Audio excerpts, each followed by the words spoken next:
میں اس کے لیے بالکل تیار ہوں، دنیا کی ہر عدالت کا سامنا کرنے کے لیے تیار ہوں، لیکن امریکہ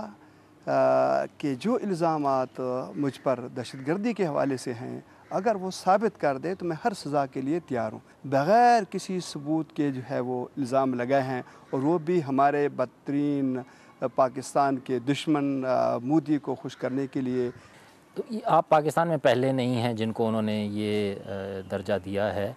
تو آپ کیا سمجھتے ہیں کوئی آپ کے پاس جواب دینے کا راستہ ہے؟ ہم تو قانونی چارہ جوئی کریں گے، کم از کم دنیا کے سامنے ایک بات تو آئے گی کہ ہم لوگ بے گناہ ہیں، اور امریکہ کی جو زیادتیاں ہیں وہ بھی دنیا کے سامنے آئے گی، کیونکہ ہم تو کہیں گے کہ بھئی کسی ایک بات کا ہمیں ثبوت دے دو۔ اب اس میں ایک بات اس نے کہی ہے کہ جی میں نے بیرونی دنیا کے اندر جو ہے نا فلاں سال میں سفر کیے ہیں، میرے خیال کے اندر آج تو کمپیوٹرائز یعنی سسٹم موجود ہے، ایمبیسیوں میں ویزے لگتے ہیں تو وہ بھی کمپیوٹرائز ہیں، ساری چیزیں موجود ہیں، کوئی ایک چیز کا تو پروف سامنے لائے۔ لیکن آپ کے روابط تو رہے ہیں نا ماضی میں شدت پسندوں کے ساتھ، اسامہ کے ساتھ، القاعدہ کے ساتھ؟ افغان وار کے اندر یہ جو سٹرنگر میزائل تھے، یہ کوئی ہمارے اسلام آباد میں تو نہیں بنتے تھے کہ سٹرنگر میزائل یہی عرب مجاہدین، سٹرنگر میزائل جو افغان مجاہدین جو سوویت یونین کے خلاف استعمال ہوتے تھے، تو یہ کون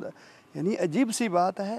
کہ ہم بھی کریں تو بدنام ہو جائیں، اور امریکہ سٹرنگر میزائل دے تو وہ دہشت گرد جو ہے وہ نہیں کہلاتا۔ آپ کے ساتھ ساتھ لاہور کے دو بھائی ہیں، محمد نعیم اور عمیر نعیم، جی ان کو جانتے ہیں آپ؟ وہ کیا ان پہ کس وجہ سے وہ آپ بھی میری طرح بے گناہ ہے۔ جانتے ہیں آپ ان کو؟ بالکل جانتا ہوں، کیوں نہیں جانتا ہوں، وہ بھی میری طرح بے گناہ ہے۔ تو انہوں نے اثاثوں پہ بھی پابندی لگائی ہے، تو آپ کی فنڈنگ کوئی متاثر ہونے کا خدشہ ہے آپ کو کہ جی اس سے امریکہ سے؟ تو امریکہ کو پتہ ہوگا جتنی فنڈنگ ہمیں کرتا ہے، ہمیں دنیا تو کہتی ہے تو سارا جہاد امریکہ کے فنڈ سے ہوتا ہے، یہ تو سارے الزامات امریکہ پر آتے ہیں کہ یہ سارا جہاد امریکہ کے فنڈ سے ہوتا ہے۔ اگر وہ دیتا تھا تو بند کر دے گا، نہیں دیتا تھا تو ہمارے پاس تو کوئی یہ تو سرکار کی بات ہوئی نا، لیکن عام فنڈنگ اگر وہاں سے ہو رہی ہوتی یا آپ کے وہاں کوئی اثاثے ہیں اس پہ اثر پڑے گا؟ امریکہ سے تو ہماری کوئی فنڈنگ نہیں ہے، نہ کسی اور جگہ سے ہوتی ہے، یہی عوام بیچاری جو ہے وہ تھوڑا بہت دیتی ہے، اگر وہ کپڑے اور راشن اور یہ خیمے وغیرہ جو ہے اگر امریکہ بند کرنا چاہتا ہے کہ ہم ان متاثرین کو نہ دیں تو اس کی مرضی ہے۔